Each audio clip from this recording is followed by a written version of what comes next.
Para quem não o conhece, né, ele é ex-professor titular da urologia lá do Hospital das Clínicas. Ele fez toda a formação lá, passou um tempo na Escola Paulista de Medicina, depois ele voltou para o HC para ser professor titular. E ele foi sempre um parceiro muito grande do Hospital Universitário. Então, para alguns que frequentam o centro cirúrgico, duas salas no centro cirúrgico, que são as salas I e J, elas foram totalmente montadas a partir de uma iniciativa do professor, né? Então, ele também foi uma das poucas vozes dentro do Hospital das Clínicas que, naquele momento que nós passamos por algumas dificuldades em relação à desvinculação, ele sempre falou a favor do hospital, né? Então, ele sempre foi um parceiro muito importante na história do HU. E ele se aposentou recentemente na compulsória, então ele já não é mais o professor titular do hospital, mas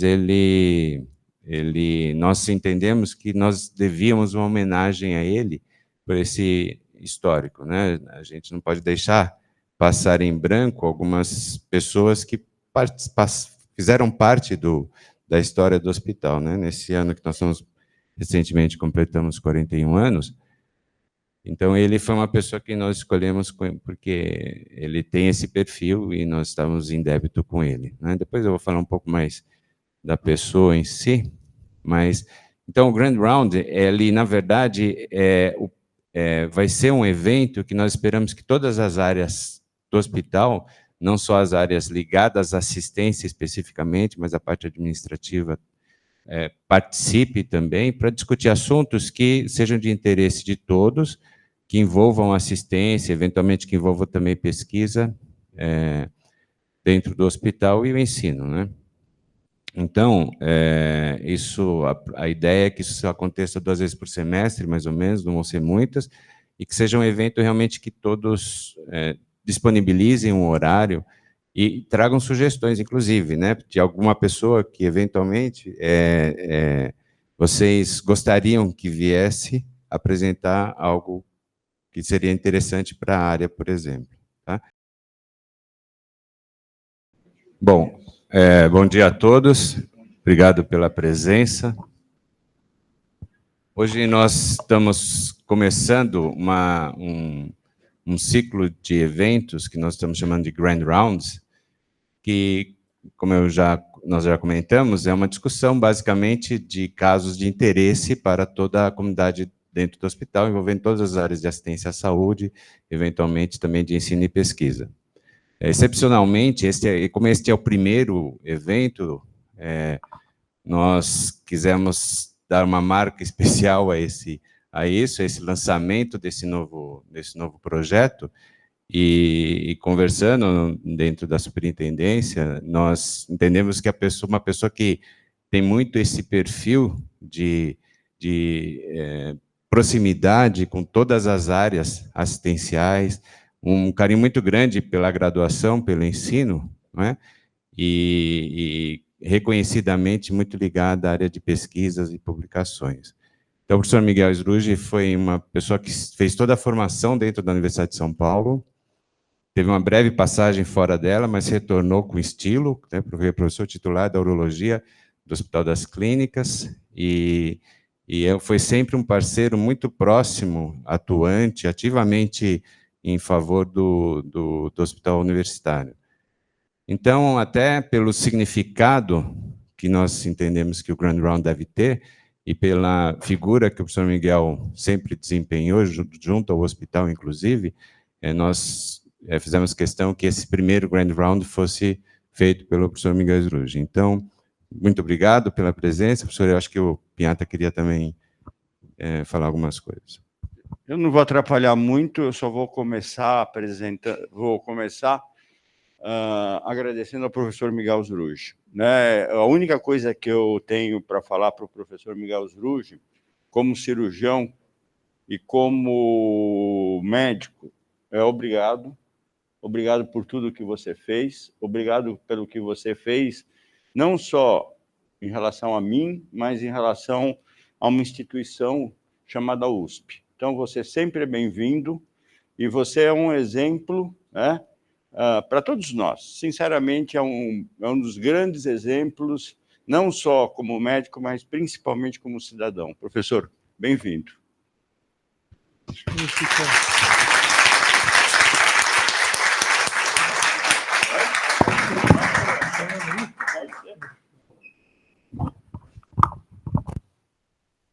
Muito obrigado. Eu queria dizer que essa é uma manhã de glória para mim. Eu cresci na Faculdade de Medicina, usufruí os melhores momentos da minha vida, provavelmente aqui na Faculdade de Medicina. Óbvio que eu tive outros momentos de grande alegria com a minha família, com os meus amigos, mas a Faculdade de Medicina, em um determinado momento, representou a minha razão existencial. Aqui eu cresci como ser humano, cresci como médico e pude, durante essa trajetória, usufruir de privilégios que pouca gente usufrui no mundo. Conviver com pessoas de grande valor, que serviram de modelos para mim, conviver com as novas gerações com quais eu interagi bastante. Vocês não sabem como isso pacifica o nosso espírito, a nossa alma. Cícero dizia que a única forma de a gente envelhecer e continuar feliz é iluminando os caminhos por onde a gente passa. Na hora as pessoas são gratas, mas gratidão é uma coisa passageira, mas o respeito nunca desaparece. E eu sinto isso a cada momento, e isso atenua a situação que eu vivo agora, alguém que está na aurora da sua existência e que talvez devesse ter momentos de infelicidade, mas não tenho. Vim hoje aqui representa isso que eu estou dizendo para vocês, encontrar amigos, olhar para vocês e reconhecer as pessoas que fazem parte da minha história. Muito obrigado por essa oportunidade. Eu queria dizer que eu sou muito grato ao Oscar e ao Pinhata por me proporcionarem um instante de tanta alegria como vocês nem imaginam que estão proporcionando. Eu vou falar sobre medicina, superação, felicidade e tentar mostrar para vocês como a gente pode usar a medicina não só para auxiliar o nosso entorno, para resgatar pessoas para a vida, para amenizar o sofrimento humano, mas também para ser feliz. E muitos, às vezes, não notam isso. É uma pena quando eu percebo que isso está acontecendo. Como é que está o mundo que a gente vive? A revolução tecnológica produziu transformações que eu não preciso enumerar aqui. Vocês estão vendo a cada dia, a cada momento na frente de vocês, grandes descobertas, grandes mudanças por causa dessa revolução tecnológica. Essa revolução chamada tecnológica mudou o nosso senso de privacidade, noção de propriedade, padrões de consumo, relação entre trabalho e lazer, está modificando a forma de a gente exercer a nossa carreira, a forma de a gente adquirir conhecimentos, a forma de se relacionar com as pessoas mudou de forma drástica, e está produzindo longevidade, o que cria um novo perfil na nossa sociedade, uma nova forma de a gente usufruir das nossas relações. Eu queria dizer que essas transformações estão sendo marcantes na nossa existência. E qual era o sonho dos homens quando passaram a implementar essas mudanças? Que a gente pudesse viver de forma muito melhor, com melhor qualidade e a custos menores, ou seja, a gente incrementaria a nossa existência podendo viver melhor. E a pergunta que eu faço, a pergunta que eu peço para vocês, o momento que eu peço para vocês refletirem, é: será que isso está acontecendo? No entorno de vocês, as pessoas estão mais felizes e alegres, estão vivendo melhor. Dizer que viver a menor custo pode parecer uma coisa insignificante, mas não é. O Brasil é um país desigual, cheio de pessoas pobres. Viver a menor custo significa dar a chance deles viverem melhor. Isso está acontecendo? Não está, infelizmente. O que está acontecendo na nossa sociedade? As pessoas que estão dominando tecnologia, que são chamadas pessoas com alta experiência, high skill, essas pessoas são muito bem remuneradas, conseguem viver melhor, e a nossa sociedade está se dividindo em dois grupos. Aqueles que dominam a tecnologia, como eu falei, high skill, high fee, alta experiência, alto salário, e aqueles que têm low fee, low skill, porque, obviamente, não conseguem sair daquela situação de tristeza, às vezes de miséria, de pobreza, e com isso não conseguem proporcionar aos seus filhos, aos seus netos, condições para eles viverem melhor. Isso é dramático. A classe média está altamente insatisfeita pelos motivos que vocês podem perceber, essa insatisfação com perda de posições, com dificuldade para usufruir da existência de forma digna, abandonadas pelos nossos governantes que não prestam, vivendo em insegurança total. A consequência óbvia é o que nós estamos vendo no nosso entorno, e é que nos impede realmente de poder usufruir da vida com existência. Os brasileiros não estão vivendo felizes, o mundo não está vivendo feliz. Existem elites que se aproveitam dessa situação, que sempre se aproveitaram, e que estão, obviamente, vivendo muito bem, e 99% da população mundial vivendo privada, com fome. Eu não preciso descrever essas mazelas todas que a gente enxerga o dia inteiro na nossa frente. E com isso a democracia está em risco, não no Brasil, no mundo inteiro. No mundo inteiro. Como estão os médicos nesse processo? Vejam essa pesquisa que foi feita na Inglaterra. Ela me surpreendeu, porque os médicos ingleses, mais da metade, são infelizes. Esquisito. Eu acho que no Brasil não é tanto assim. Eu confesso que a Inglaterra tem um sistema de saúde muito repressor, muito rígido, comandado por normas, diretrizes, regras, que até tem um certo valor. Ela democratiza um pouco mais a prática da medicina. Não existe elites de pessoas afastadas do contexto. É mais equilibrado lá. Mas, de qualquer jeito, é muita gente infeliz na Inglaterra exercendo medicina. Esse é um questionário feito para médicos, respondido por médicos. Aqui no Brasil eu acho que é menor, mas existem problemas aqui também. Como é que era praticada a medicina no passado? Eu estou querendo explicar para vocês por que talvez existe agora muito médico infeliz.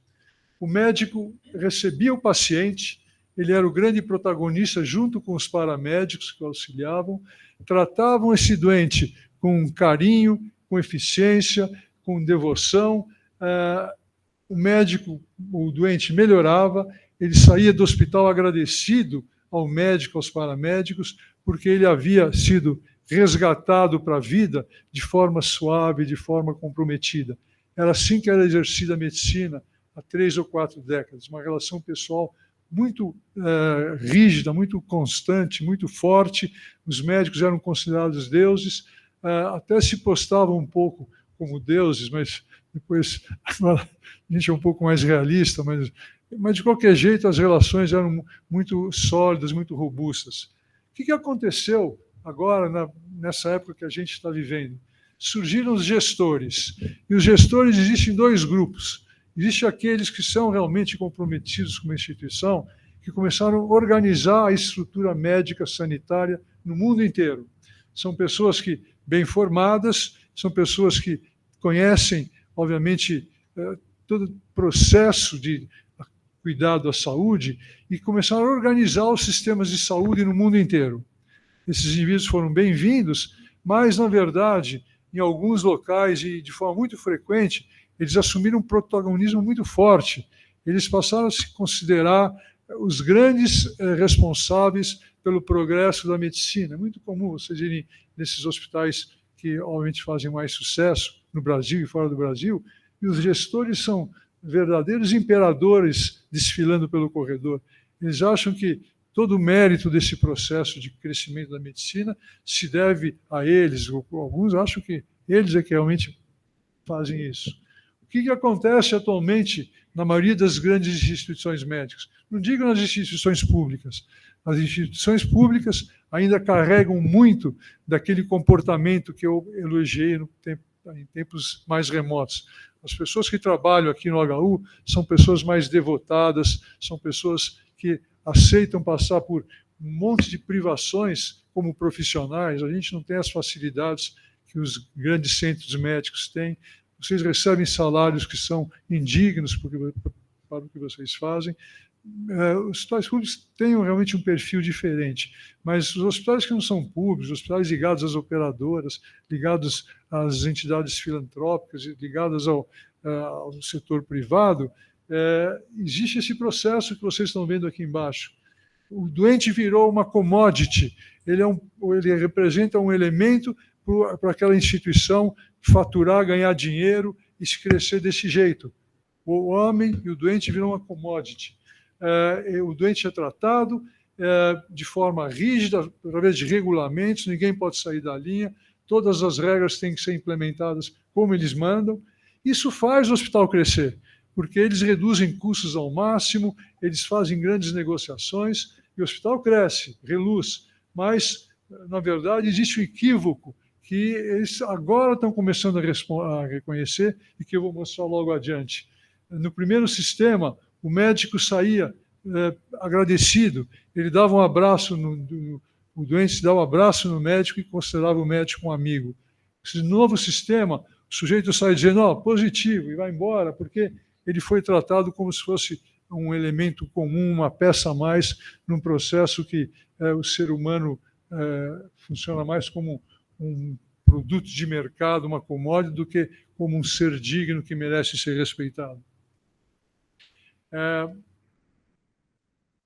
Como é que estão os médicos nesse processo? Os médicos, de uma maneira geral, e aqui eu, obviamente, quero enfatizar que existem muitas exceções, felizmente, mas, de uma maneira geral, principalmente as novas gerações, que estão crescendo num clima altamente competitivo, num clima onde a atividade deles é restringida por gestores mais duros, existem problemas. E um dos mais importantes agora é o burnout. Burnout é o apagar do fogo, é o termo em inglês que se diz apagar da chama, é aquele momento em que o indivíduo ele desenvolve uma grande exaustão emocional em medicina, é esse o significado, ele tem uma baixa percepção do que ele está realizando, ele não fica feliz com o que ele está fazendo, ele se desconecta com a profissão. Isso vale para médicos e para paramédicos. Esse processo é um processo importante, e vejam que, em medicina, a porcentagem de indivíduos que têm burnout é preocupante. Varia de 30% a 50%, de acordo com a especialidade, o número de médicos que têm burnout, que vivem aquela situação de depressão, de exaustão, de isolamento com a profissão que ele está exercendo. E, de forma importante e grave, ela ocorre nos médicos, está ocorrendo agora mais nos residentes. Isso é que é grave. Os residentes estão perdendo aquela felicidade que tinham quando faziam a residência. A gente vê coisas que nunca viu no passado. Nas grandes instituições universitárias, isso vale para o HU, vale para o Hospital das Clínicas, os residentes estão abandonando a residência, coisa que nunca acontecia. Fazer residência no HC, no HU, na Escola Paulista, na Santa Casa, era a grande aspiração de todo formando, de todo graduando. Isso acabou, infelizmente. Muitos querem fazer, todos querem fazer residência porque ela é necessária, mas esse processo é um processo grave, até porque está atingindo as novas gerações. E vejam quais são as causas que fazem com que a estamina, com que os médicos se desgastem, os formandos se desgastem. Em primeiro lugar, nesse questionário feito nos Estados Unidos, é ter que trabalhar coagido por muitas regras e por muitos regulamentos que impedem a livre ação médica, impedem a autonomia médica. O médico, por natureza, foi feito para ser um indivíduo autônomo, para tomar as próprias decisões que ele julga necessárias para cada doente. E eles não conseguem mais fazer isso por imposição dessas regras todas que os gestores nos impõem. Trabalhar muito mais horas para ganhar menos dinheiro, está acontecendo isso no mundo inteiro. Tratar com pacientes difíceis, os pacientes se tornaram realmente complexos numa sociedade em que está meio desarvorada, os doentes agora são muito exigentes, eles não reconhecem as dificuldades, não reconhecem que o médico é um ser humano, não reconhecem as limitações da medicina, o envelhecimento inevitável, a morte inexorável, não reconhecem isso. Nós não somos culpados quando algum processo não dá certo, muitas vezes. Isso não é reconhecido pelas pessoas. São exigentes, eles vão no Google, leem um pouco e vêm contestar as decisões médicas. Isso desgasta muita gente. Tem que trabalhar com prontuário eletrônico, vejam que interessante. Um grande número de médicos se desgasta com isso, e os paramédicos também. Na época que a gente tinha uma tabuleta que a gente prescrevia com a mão rapidamente, era muito melhor do que agora. Às vezes a gente fica 5 minutos no quarto e 15 minutos no computador, tendo que preencher. Nos Estados Unidos foi feito um cálculo, 60% dos médicos passam 12 horas por semana fazendo registro eletrônico. Internação, encaminhamento, parecer, chamando um especialista, chamando a enfermagem, passa muito mais tempo até, eu acho, fazendo registros que o hospital exige, dando alta, um processo que leva 15, 20 minutos, a gente fazia com 2 assinaturas antes. Isso está desgastando os médicos. E, até de forma importante, veja que ganhar menos, receber menos, é um item até menos valorizado. Quer dizer, o burnout não acontece porque o salário está baixo. Isso incomoda um pouco, mas veja que existem outros motivos para produzir o burnout. Como é que estão os médicos vivendo num meio onde a hierarquia ainda é exigida e é necessária, na verdade? Vivem bem com isso? Claro que vivem bem se tiverem bons chefes, mas, infelizmente, a medicina é uma área onde existe muita gente mal formada sob o ponto de vista psicológico e emocional. Os psiquiatras dizem que na população existe que 3 a 4% das pessoas, alguns dizem que é 5%, têm psicopatias. Eles falam isso. Eu lamento dizer, mas acho que é bem mais, viu? Deve ter 10 ou 15% de psicopatas. Claro que não são aqueles psicopatas que a gente se compadece, que tem doenças graves. A psicopatia oculta que produz comportamento imperfeito dessas pessoas, entendeu? Que muitas vezes a gente não percebe, só sente os efeitos dela. Vejam esse exemplo. As lágrimas corriam pela minha face, escondidas pela minha máscara. O cirurgião continuou impiedosamente. Como você não consegue fazer isso? Não é difícil? Será que você é idiota?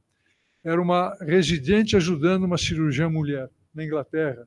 Ela mandou esse relato para o British Medical Journal e não pôs o nome dela, e eles publicaram, sem ela pôr o nome. Obviamente, ela continuava fazendo residência, provavelmente. Eu me odiei por estar chorando, evitava seus olhos para que não pudesse ver minhas lágrimas e o profundo sofrimento da minha alma. Balbucinei alguns monossílabos e as críticas continuaram de maneira furiosa. Enquanto tentava aceitar que, sem reagir, permiti que fosse assediada, li um experimento que escrevia capitulação pela falta de esperança. Um cachorro foi colocado numa gaiola que dava choque, ele pulou para o outro lado também passou a dar choque, ele passou a pular de um lado para o outro, e aleatoriamente tentando evitar as áreas que ele tinha choque. Com o tempo, sem conseguir mais evitar os choques, desistiu, deitou-se no chão, aceitando o sofrimento sem reação. Nesse momento, a porta da gaiola foi aberta, o cachorro não se moveu e permaneceu deitado, aceitando a dor. Compreendi que o sentimento de ser incapaz de escapar é a parte relevante da tortura. E isso acontece muito no meio médico, pessoal, infelizmente. Autoritários são atraídos pelas profissões da saúde e pela oportunidade de exercer o poder sobre pacientes e sobre servidores vulneráveis. O estereótipo do autoritário como pessoa dura e poderosa, que sempre obtém o que quer, está mudando, à medida que se começa a reconhecer que o único objetivo do autoritário é esconder as suas imperfeições. Quem que é residente aqui? Fala você de óculos. Seu nome qual é? Eliane. Eliane, se você estivesse na posição dessa residente, o que você faria? Ela começou a chorar impiedosamente, abaixou os olhos e ficou nessa angústia toda. É dramático a gente ler esse depoimento dela. Como é que a gente reage a esse assédio psicológico tão grave, tão destrutivo para o nosso coração? Bom dia, professor. Então, eu acho que eu já vivi algumas situações semelhantes, né, nesses 1 ano e meio de residência, e realmente essa é que acaba acontecendo com a gente, né? A gente, no momento, fica sem reação, tenta esconder o choro e eu, pelo menos, não revido, né, essa situação. Então, é o que geralmente acontece comigo, mas é uma experiência minha, né? Mas é exatamente o que aconteceu já comigo e a conduta que eu fiz, né, na hora. Isso acontece, isso é sempre essa reação. A gente chora, aperta o coração, aguenta. O que eu queria dizer para vocês é que essa situação é muito difícil. Eu só queria te ensinar agora uma coisinha prática. Quando você for viver essa situação, sofrer esse tipo de assédio, existem 2 posturas que eu quero te recomendar. Porque a maioria fica chorando, sai com o coração apertado, as coronárias todas contraídas.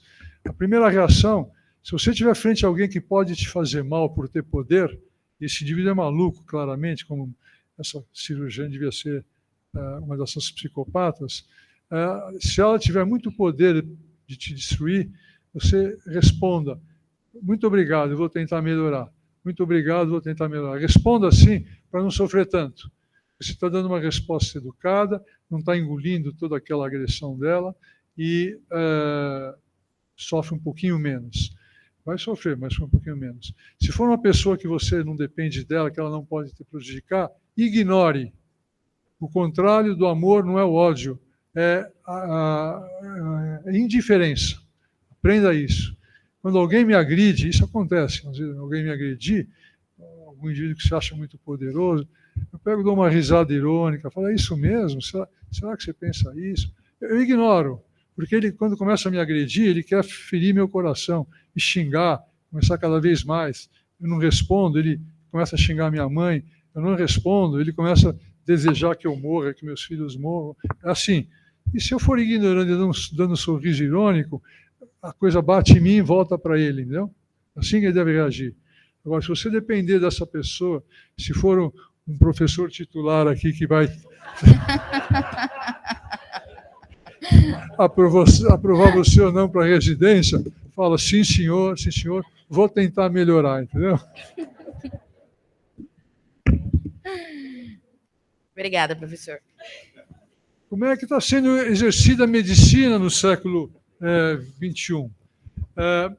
A gente tem que reconhecer, antes de imaginar como é que ela está sendo exercida, que existe uma nova geração, que é a linha de frente, que eu chamo. Eu estou na aurora da minha vida, daqui a pouco o Pinhata também vai estar, o Oscar um pouquinho mais ainda, mas quem realmente agora brilha, ilustra, que promove a medicina, são as novas gerações. E não dá para a gente falar como a medicina está sendo agora desenvolvida sem conhecer essas pessoas. Eu resumi nesse quadro algumas das características da geração do milênio, que são os médicos que estão na linha de frente. São os nossos heróis.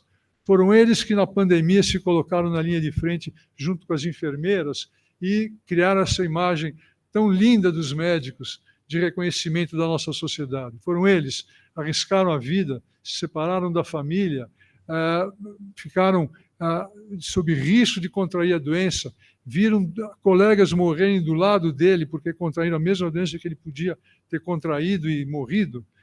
Esses são os médicos que agora estão atuantes. Como é que eles são? A minha geração cresceu com um binômio muito constante. Eu sou um baby boomer, um indivíduo que nasceu após a Guerra Mundial. Meu pai, tradicional, preservava a hierarquia e a liturgia.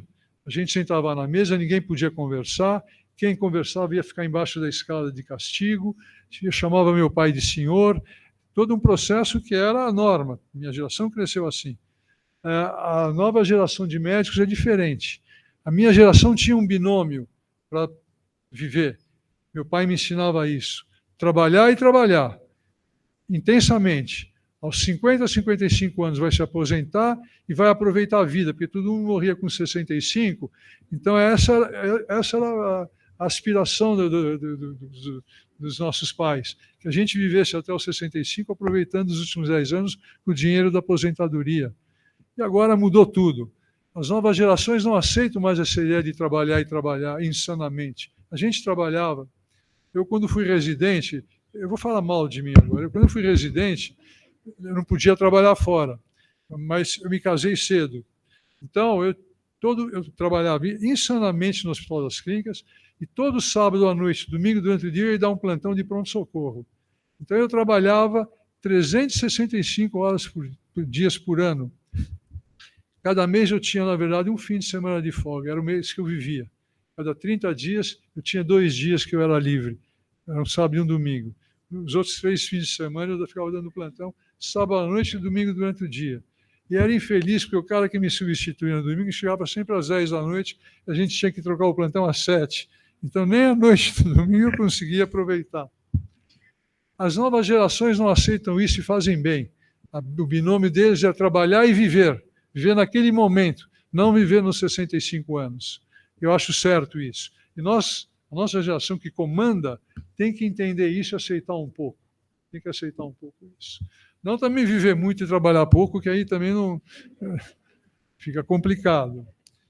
Hiperconectividade. Então, é uma geração que realmente se mantém ligada o tempo todo. Todo mundo agora anda com o celular na mão, que é o grande Deus, que é o cérebro, é o coração dessa pessoa. E nós temos que entender isso e aceitar. Não tem mais esse dilema de com que idade a gente vai deixar os filhos pegarem o celular na mão. Esqueçam isso, pessoal. Eu fiquei estudando, porque eu sou avô, e quando o meu netinho chegou aos 8 anos, surgiu essa pergunta na família. E cada um dava um palpite, eu fui estudar, li livros e textos. Nada, isso acabou, não se faz mais isso. Eles nascem com o celular na mão, e não tirem, não tentem tirar, porque senão eles vão ficar para trás. Porque eles aprendem com o celular. Deixa, faz parte da vida deles agora. Com 3, 4 anos, eles já começam a mexer no celular, com o dedinho assim, mais rápido que nós. Mais rápido que nós. E tem que deixar, porque é assim que eles vão viver, é assim que eles vão interagir. O conhecimento está na palma da mão, ninguém mais lê livro. Os professores não podem dar textos grandes, não podem. Se vocês têm aqueles capítulos imensos que vocês todos escreveram, o pessoal mais velho, joguem fora.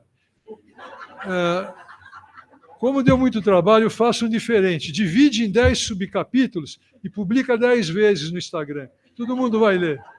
Porque trecho curto, o sujeito lê. Aquele capítulozinho grandão, nem o jornal a gente lê. A gente pega uma notícia legal, meia página, a gente já vira. A gente não tem mais paciência para ler. Despreocupação com a privacidade. Não estão preocupados. Esse negócio de sair uma foto de uma moça que circulou porque ela estava nua e não sei o quê. Os mais velhos, nossa, que horror, que não sei o quê. Eles não ligam para isso, faz parte da vida deles. Ela se fotografou nua, ela mandou para alguém, e alguém pegou, espalhou para todo mundo. Eles ficam chateados porque eles são criticados por isso, mas é a forma deles viverem. Eles não se preocupam tanto com privacidade. A gente é que se preocupa. A gente tem que, óbvio que a privacidade tem que ser preservada, principalmente na relação médico-paciente. Ela é um ponto, sabe, que não pode ser colocado em dúvida. Mas eu digo, no nosso cotidiano, etc., a gente tem que ser um pouco mais liberal. Eu estou agora falando para a minha geração. A emancipação das mulheres é um fato definitivo. Então, a gente tem que reconhecer isso. Eu não vou fazer demagogia. Tem mais mulher aqui, pode ser que vocês acham que eu vou falar bem das mulheres por causa disso, mas não é. As mulheres são oprimidas. As mulheres, o mundo inteiro consideradas de segunda categoria. O mundo inteiro, até hoje. Não é só no Oriente, não, que elas andam de burro. Não é. Aqui no Brasil, em todos os lugares, os empregos, os salários, as tarefas, muitos dos privilégios só os homens têm, as mulheres não podem ter. É complicado isso. Querem ser respeitados e famosos, e está certo, é assim que a gente tem que se portar, a gente tem que aceitar isso. E querem ganhar dinheiro, obviamente, porque perceberam que ser rico não é fundamental para ser feliz, mas a gente precisa ter um pouco de dinheiro uma quantidade razoável para proporcionar felicidade para a nossa família, para as pessoas que a gente ama, até para a gente poder viver um pouco melhor. Então, aspirar por recursos materiais não é um pecado. Agora, o que é ruim é que muita gente tem oportunidade, é muito ganancioso. Isso prevalece na nossa sociedade. Isso é muito ruim. 1% do povo brasileiro, 1% do povo brasileiro, recebe 50% de todos os recursos que o Bradesco produz. 1% dos brasileiros tem 50% da riqueza brasileira. Os outros 99% têm 50% dividido entre eles. É uma nação muito desigual, muito desigual. Reconheçam essas características quando forem trabalhar com as novas gerações. Qual a mensagem que eu queria dar para os novos médicos que, obviamente, vivem esse novo cenário no seu cotidiano? O primeiro conceito que é seminal em medicina é que medicina é ciência e humanismo. O aprendizado nosso na faculdade é precário porque ele só ensina ciência. Esqueceram do humanismo na faculdade. Esqueceram mesmo. Todo mundo no corredor fala, não, nós criamos agora um curso de humanismo, nós insistimos. Ninguém faz nada de objetivo, ninguém estuda isso. Ninguém faz isso. Os alunos crescem mal formados nessa área. A gente tem que lembrar que o verdadeiro médico é aquele que une essas duas características. Nós temos que aceitar uma nova relação entre hospitais e médicos. Aquela história de que cada um de nós se forma, vai ter um consultório glamouroso, lindo, que as pessoas entram e se deslumbram, vai acabar. Algumas especialidades talvez ainda trabalhem dessa forma, os plásticos, os dermatologistas, tem todo um glamour que faz parte da atuação deles. Mas os médicos vão trabalhar nos hospitais. As novas gerações não têm mais condição de ter consultório. Em 1980, 80% dos médicos tinham consultório. Atualmente, dos médicos que estão atuando, só 15% têm consultório. Já está havendo uma migração, todo mundo tem que trabalhar em hospital. E os hospitais estão montando esquemas para isso. Então, as novas gerações têm que entender que, quando eles se formarem, eles têm que montar um grupo, irem para o hospital, que já tem o grupo, tem que trabalhar para o grupo no início, ele vai entrar como um júnior e vai crescer lá dentro. É assim que vai ser feita a medicina, que já é feita nos Estados Unidos há 30, 40 anos dessa forma. Se lá, que é um país desenvolvido, culto, com as pessoas todas educadas, o processo caminhou nesse sentido, não vai ser no Brasil que não vai caminhar. A gente está muito atrás deles, mas vai ser assim. Então, entendam que a gente vai ter que trabalhar para o hospital e, no hospital, criar um networking, criar um núcleo de relacionamento forte, ali que a gente vai adquirir, crescer, adquirir conceito com os outros médicos e poder desenvolver a nossa atuação e ser respeitado pelos outros médicos. Importante se inserir em instituições consagradas, vocês têm que fazer esse esforço, os novos médicos, porque a instituição consagrada, ela nos dá uma moldura que no começo é importante, até a gente se tornar conhecido, se tornar um indivíduo que é respeitado. No começo, todos nós somos jovens médicos, inexperientes, todo mundo trata bem, passa a mão na cabeça, mas nós somos frágeis. Praticar trabalho em grupo é fundamental. A medicina é impossível a gente dominar tudo. E aquele indivíduo que, na minha época, o importante era o sujeito que sabia tudo que era trabalho publicado, sabia a referência, onde é que tinha saído, qual era a revista, o número, o volume. Isso não existe mais. A gente tem que demonstrar conhecimento misturado com humanismo em todas as nossas ações. Todas as nossas ações. Você não impressiona alguém se você dizer que tal câncer é curável em 30% dos casos, segundo o New England Journal of Medicine, nada disso. Você vai impressionar uma pessoa começando um texto dizendo: lamento que você está doente, lamento que você está sofrendo, mas eu sei que 90% dos casos como você vão sarar. É assim que nós temos que se comportar. Networking com colegas é muito importante. Quem começa a criar respeito em torno do nosso nome não é esse conhecimento frágil que a gente pode expressar citando revista ou citando artigo. É se relacionando bem com os colegas, mostrando para os colegas os valores que você tem, os valores que vocês carregam na alma, demonstrando desapego material, demonstrando que vocês são comprometidos com os doentes, que vocês fazem uma medicina bem feita, que vocês respeitam os colegas. Isso cria realmente um conceito de competência, um conceito de comportamento adequado. Vocês vão se tornar conhecidos, vão ter grandes clínicas, vão ter uma convivência muito rica com os outros colegas e vão viver bem. É necessário fazer divulgação ética nesse momento, pessoal. Tem que fazer. Na minha época, se alguém dava uma entrevista numa revista, no jornal ou no rádio, era considerado charlatão. Então ninguém dava, era proibido. Se alguém do HC falasse, só o professor titular que podia falar na televisão. Eu tenho uma passagem curiosa. Quando eu tinha uns 30 anos, eu voltei dos Estados Unidos e o Fantástico me entrevistou, uma reportagem qualquer lá. Eu dei uma entrevista de 20 minutos. Avisei minha família, feliz, moleque, eu ia sair no Fantástico. Naquele domingo à noite, começou a reportagem, eu apareci 15 segundos. Já foi uma decepção enorme. Mas no dia seguinte, todo mundo tinha assistido. E um grande professor, na porta do HC, na segunda-feira, chegou: Miguel, eu te vi na Fantástico, parabéns, tal. Você está indo para onde agora? Estou indo para urologia. Você tinha pedido permissão para o professor para falar? Não. Então não vá à urologia hoje, porque ele vai te mandar embora. Eu achei que ele estava me gozando. Ele falou: sério, ele vai te mandar embora. Você não perguntou para ele, não. Ele deve estar louco com você, não vá lá. E falando sério, um grande professor, que estava amigo meu. Eu saí do hospital e fui embora. Eu fiquei uma semana rodando o HC, indo no ambulatório, mas não passava na uro. Verdade isso. Quando eu encontrei ele, não aconteceu nada. Ô, Miguel, tudo bem? Então... Mas só para refletir como é que era o conceito naquela época. Eu ter aparecido na televisão sem pedir para o professor titular, o sujeito está querendo fazer autopromoção. O mundo é diferente, eu não preciso explicar para vocês a importância dessa divulgação ética. Tem que ser no Facebook, no Instagram, no Google, todos os métodos, se divulgar, porque ninguém mais consulta o médico sem olhar o Google. Os médicos que vão no meu consultório, entram, eles conhecem minha vida. Metade deles falam: eu sei que o senhor fez isso, eu sei que o senhor fez aquilo, eu não sei o quê. Então, a gente tem que realmente interagir e fazer essa divulgação ética para ter uma interação boa com os doentes, e aí vejo a importância de a gente ter um comportamento exemplar. O médico que representa um modelo, ele, sem o doente conhecer, já desperta uma empatia, um respeito muito grande. E o contrário também. Se sair uma coisa ruim para você, você está perdido, porque aquilo não sai mais da internet.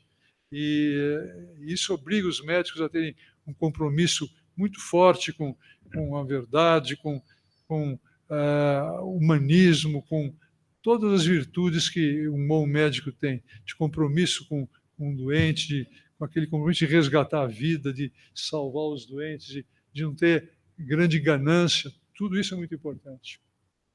E atuar na instituição e na comunidade. Vocês não sabem como isso é bom, pessoal. Não sabem. Um dia, acidentalmente, eu aprendi que eu podia fazer uma pequena mudança na Escola Paulista. Fui professor lá.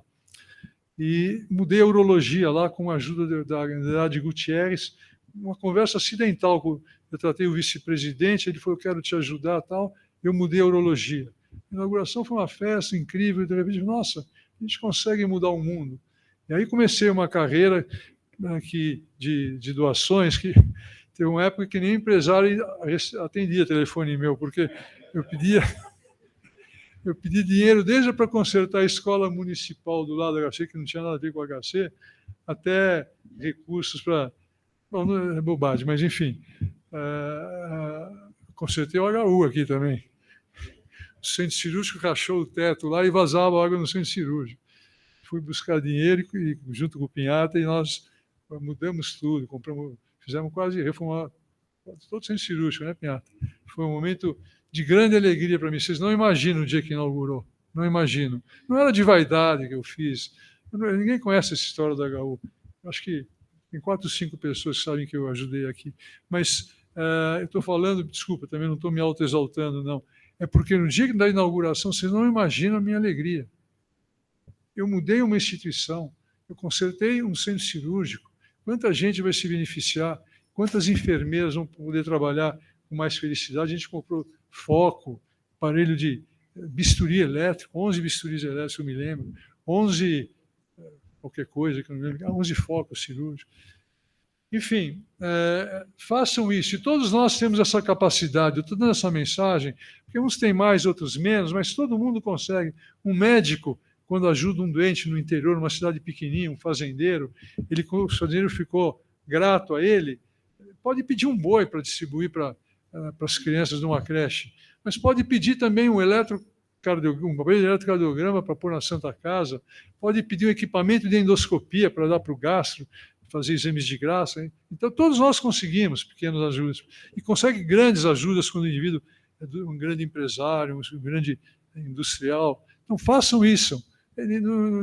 Ninguém se ofende a gente pedir uma ajuda levando um projeto bem feitinho, explicando por quem que vai se beneficiar, qual vai ser o projeto, gerindo bem os recursos, de modo que depois vocês apresentam que vocês gastaram aquele dinheiro muito bem. Façam isso. Isso dá grande felicidade.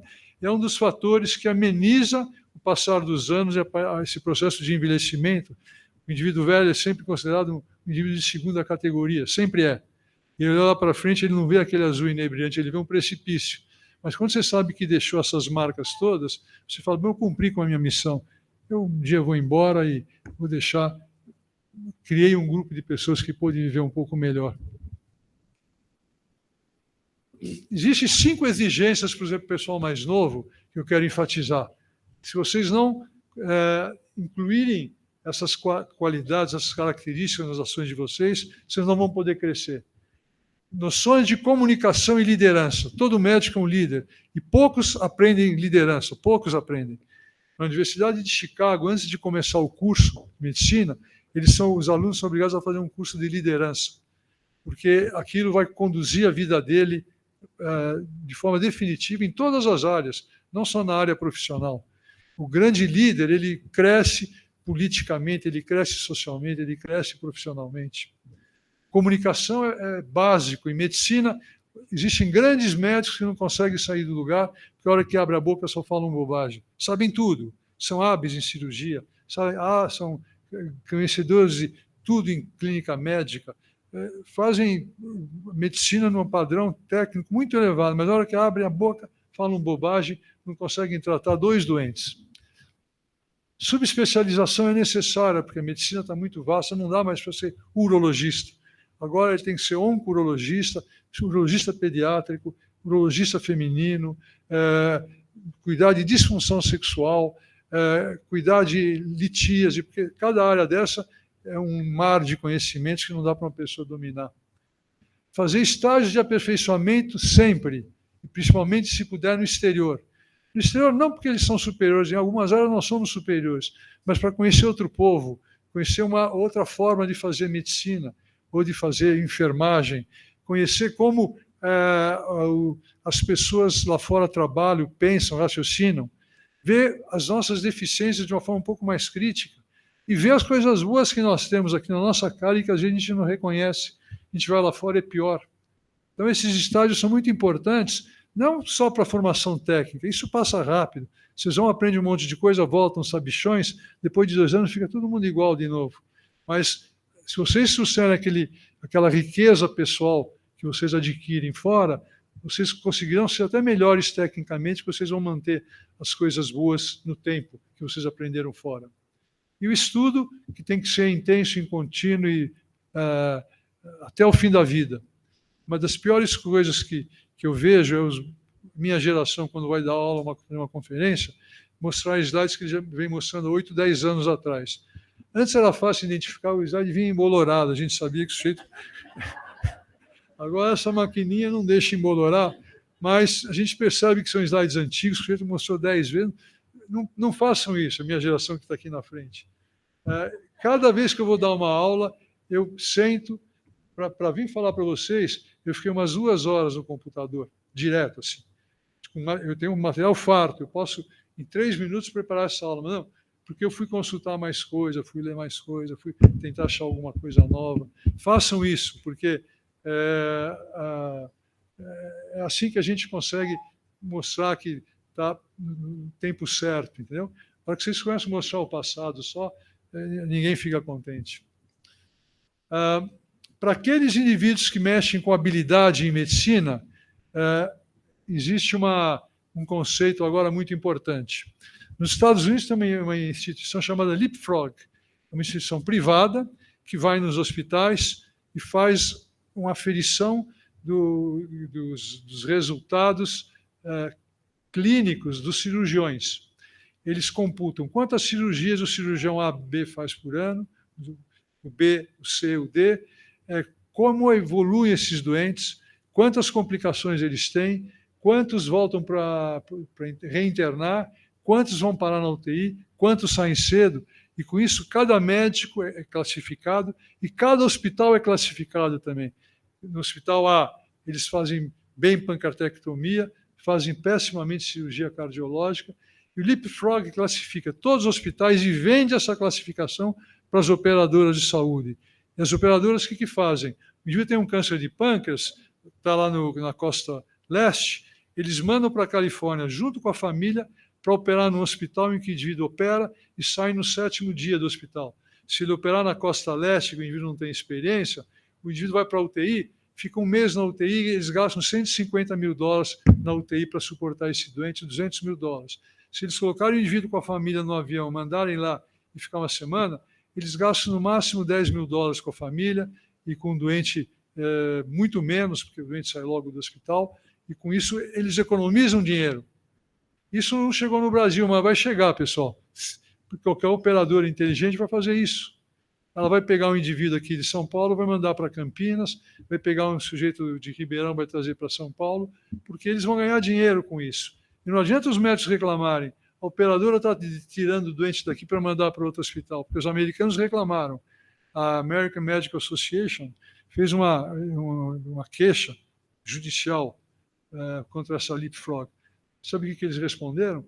Nós não estamos fazendo isso por razões econômicas, nós estamos fazendo isso para melhorar a evolução dos doentes e salvar a vida dos doentes. Acabou o processo.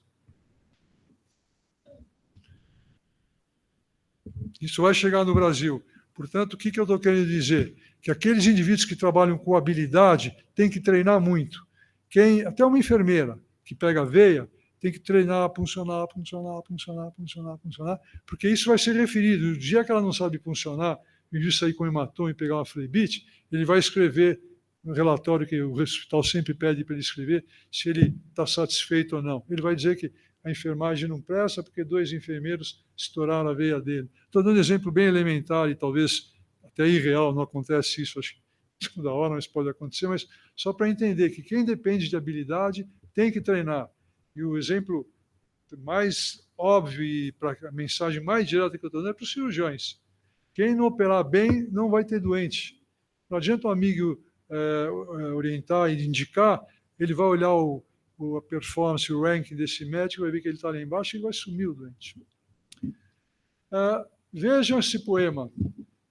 Dê-me um doutor, rolice como uma perdiz, baixinho de nádegas largas, amorfo, mas com mãos gentis, que nunca fará exigências absurdas pedindo para abandonar meus vícios, que não faça caretas durante uma crise, mas com os olhos cintilantes me dirá que tenho que morrer. Essa é a essência do verdadeiro médico, do bom médico, pessoal.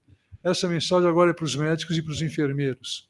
Entendam que a parte humana é fundamental nesse relacionamento médico-paciente. Sejam esse médico gorducho, bundudo, e que faz o doente chorar. Seja esse profissional. Esse é o bom médico. Não é aquele boa enfermeira. Não é aquele que se mete a fazer discurso e se acha um indivíduo grandioso e maravilhoso. Não é. É isso aqui que faz... Essa história do Aldrin foi um dos maiores poetas ingleses, morreu de câncer de pulmão, e isso aqui reflete o momento quase final da vida dele. Os médicos, apesar de tudo que eu falei, de todas essas distorções e disfunções que existem no nosso meio, ainda é o grande protagonista. Eu aqui quero enfatizar que quando eu falo médico, estou falando para os paramédicos também. Os paramédicos são muito imbricados com a ação médica. Os gestores dizem que eles são muito competentes e são grandiosos, necessários para a instituição, porque eles conseguem maior número de vidas para ser atendido naquele hospital, baixam os custos e costumam Todo hospital diz que lá o doente vai ter a experiência do paciente. Os gestores dizem, nas paredes está escrito. Nesse hospital existe a experiência do paciente. Isso é conversa de gestor. Nenhum hospital o doente vai viver uma grande experiência se os médicos forem ruins, se as enfermeiras forem ruins. Na verdade, os grandes protagonistas são os médicos e as enfermeiras. É nós que vamos lá e resgatamos o indivíduo para a vida. É lá que a gente suaviza o sofrimento humano. É lá que a gente, olhando nos olhos do doente, faz com que ele compreenda o valor da vida, da dignidade com que nós trabalhamos. Entendam isso, os médicos são os grandes protagonistas. Eu vou, talvez, interromper essa apresentação. Eu queria só terminar dando uma mensagem importante. Vejam essa pesquisa Ibope sobre em que corporação a população acredita mais. Isso foi feito em 2005, eu penso que agora a gente deve estar até melhor situado. Nós viramos os heróis da sociedade depois da Covid. Nós somos os grandes heróis. Mas naquela época, os médicos já eram mais conceituados que os militares e os padres. Eu confesso que os padres devem ter caído razoavelmente, os militares nem falar. E a gente subiu. Então vejam que é bom ser médico. Eu acho que vocês devem estar curiosos para saber quem está no fim da lista, né? Os advogados e vendedores de automóvel. Eles sempre enganam a gente, os dois, viu? E essa slide tem um significado prático que eu ia passar para vocês. Se vocês forem vender um carro, não vai vender para um vendedor, ou quiserem comprar um carro, não comprem no vendedor, comprem no médico, o médico é confiável. Não adianta a gente querer ser feliz em medicina se a gente não cuidar de nós mesmos. Para cuidar da saúde mental, que é o mais importante, eu queria lembrar aquela história que eu falei com a Eliane. A gente sofre em medicina, sofre quando os doentes não morrem, mas a gente tem que lembrar aquele exemplo que eu dei para ela, para atenuar um pouquinho essa pressão toda com que a gente vive dentro do hospital. Entendam isso. A estabilidade mental é fundamental para a gente preservar a nossa vida, a nossa existência. Eu queria mostrar esses números para vocês, porque todo médico costuma dizer para o doente, você não pode fumar, você não pode engordar, você não pode comer mal, você não pode deixar de se exercitar. Esse dado é interessante porque ele dá números para isso. E é importante a gente guardar esses números. Eu sei decorar esses números, porque eu falo para os meus doentes. Essa é uma forma de vocês transmitirem para os doentes o valor dessas ações. É uma forma de convencer os médicos. Não adianta eu dizer para vocês, olhar para o Paulo e falar, Paulo, você tem que parar de fumar. Se eu falar que ele parando de fumar, ele vai ganhar 11 anos de vida, vai impressionar ele mais. Se ele não for obeso patológico, um pouco gordinho não tem problema, mas obeso patológico perde 10 anos de vida. O indivíduo que não faz exercícios perde 6 anos de vida. O indivíduo que come muita carne perde 3 anos de vida. Então, entendo que essas medidas realmente têm um significado, e eu estou dando aqui para vocês em números, porque para médico não adianta só dizer que tem que fazer tudo isso, tem que dar números. Quem fuma muito vai perder 11 anos de vida, na média. Medicina e felicidade. É possível ser feliz em medicina? É. Um dos problemas da medicina é que a gente trabalha muito, demais. Ninguém trabalha como nós. Tem um cálculo feito que nós trabalhamos 3 vezes mais que os engenheiros. Nós trabalhamos, na média, 62 horas por semana. Na média, os médicos. Dividam 62 por 8, veja quanto dá. Que a gente trabalha todo dia. No fim, a gente não trabalha 8 horas, a gente trabalha 12. O que eu queria dizer é que existe uma solução para a gente atenuar esse processo. E ela foi dada por Fernando Pessoa. O valor das coisas não está no tempo em que duram, mas na intensidade com que acontece. Por isso, existem momentos inesquecíveis, coisas inexplicáveis e pessoas incomparáveis. O que eu estou querendo transmitir para vocês, pessoal? Eu sempre trabalhei muito, eu era um insano. Mas sábado à tarde, por exemplo, eu saía com os meus filhos, meus 2 filhos, e ficava a tarde inteira com eles, fazendo coisa de criança, em cada etapa da vida. Eu fui 300 vezes no zoológico, 450 vezes no play center. Eu fui 100 vezes puxar eles de esqui lá na represa. Eu fui pescar, eu detesto pescar. Eu fui pescar com o Vitinho, meu filho, umas 50, 60 vezes, detesto. Eu levava a vara de pescar e o Journal of Urology. Eu ficava assim. Eu dava de comida para todos os peixes do lago que a gente ia. Ou seja, o importante é que a gente, a cada momento, vive intensamente, e o médico tem que fazer isso. Eu deixei nos últimos anos de conviver com os meus amigos, infelizmente, que é uma coisa essencial para a gente viver bem, interagir, mas para poder ficar com as pessoas que eu amo. Eu pego os meus 2 filhos e viajo com eles. Pego minha mulher e a gente vai junto para algum lugar. Tem uma casa de campo agora que virou o grande núcleo de agregação da minha família. E não aceito convite nenhum mais. Me convidar para fazer palestra de fim de semana, tem 95% de chance de eu não aceitar, entendeu? Eu li essa definição que eu queria mostrar para vocês. Felicidade é um estado de harmonia interna, de contentamento com o que somos, holisticamente um contínuo de bem-estar físico, mental e afetivo. Se vocês refletirem um pouco sobre essa definição, vocês percebem que não tem nada de material aí. Se você for contente com o que você é, se você estiver bem de saúde, bem mentalmente, bem afetivamente, você é feliz. Nenhum de nós, se estiver doente, vai ser feliz. Nenhum de nós, se estiver mal afetivamente, vai ser feliz. Nenhum de nós vai ser mal, vai ficar bem se estiver mal mentalmente. Entendam isso. Isso, na verdade, não é uma coisa que a gente possa conquistar facilmente. Mas a gente tem que entender que a gente deve se aproximar desse tipo de conceito e tentar viver dessa forma, pessoal. O grande problema é que, vivendo num mundo desigual, num país como o nosso, onde as pessoas estão comendo osso, onde as pessoas, com esse surto de Covid, com esse descaso, com essa desgraça que houve de postura do nosso governo, que menosprezou o Covid, todo mundo fala, morreram 600 mil pessoas, é muita gente, mas entendam que dessas 600 mil pessoas, talvez 200 ou 300 mil eram arrimos de família, que morreram mais as pessoas pobres. Era uma mulher que sozinha sustenta 4 filhos, o marido abandonou ela, ela morreu. Imagina o que vai acontecer com essas crianças. Não são 600 mil que morreram milhões de brasileiros, crianças que estão soltas nas ruas, virando bandidos agora. Então, dá para ser feliz num mundo como esse? É muito difícil, pessoal. Mas vejam como é o brasileiro, vejam que a gente tem que dar um pouco para eles. Olha o que disse essa catadora de lixo no Jornal Nacional em 2018. Na contabilidade do impossível, explica como vai vivendo. Era uma mulher que tinha 4 filhos e tinha sido abandonada pelo marido. Eu envergo, mas não quebro. Eu estou firme e forte, guerreiríssima. Esses são os brasileiros. Esses são as pessoas que a gente tem que ajudar.